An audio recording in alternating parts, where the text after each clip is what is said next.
Pornography has become more than just an obsession, exceeding his usual 2-hour sessions. Yes, I said he, but she is no exception, not to mention her addiction to the guys from One Direction. But she refuses to make this confession, heedless of the fact that confessions lead to corrections. How sad that both boys and girls are victims of pornography. The fact that we counsel the youth on this topic is truth. I give this reminder for their sake because it's a fitna that they face.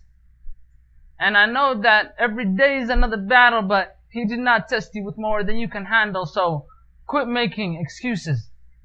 And just because it's natural to feel so energetic at your age, you've convinced yourself it's only a stage, a phase that every teenager goes through at your age, and eventually you'll pass this phase. Instead of saving your skin from hellfire and sin, you're engaging in sin. You destroyed yourself from within. Why did you approach this evil thing?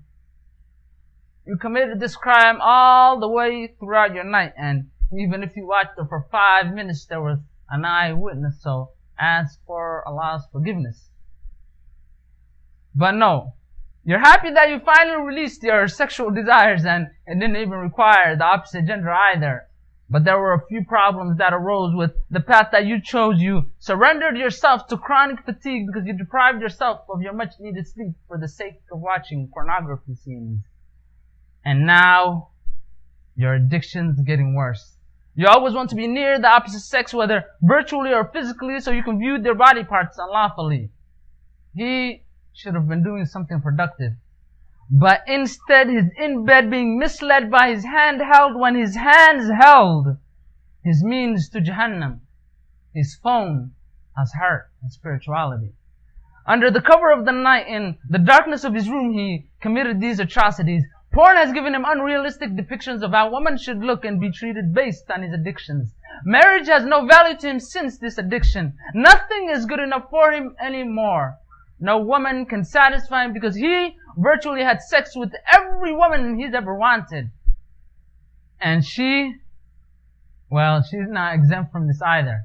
I warned her of the side effects of pornography, but she stressed her freedom and chose to fulfill her curiosity.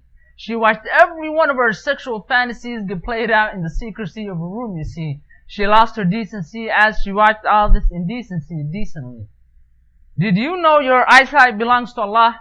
What if Allah takes your sight back when your eyes go zigzag across his six-pack while you kick back and makes it pitch black for your sick act?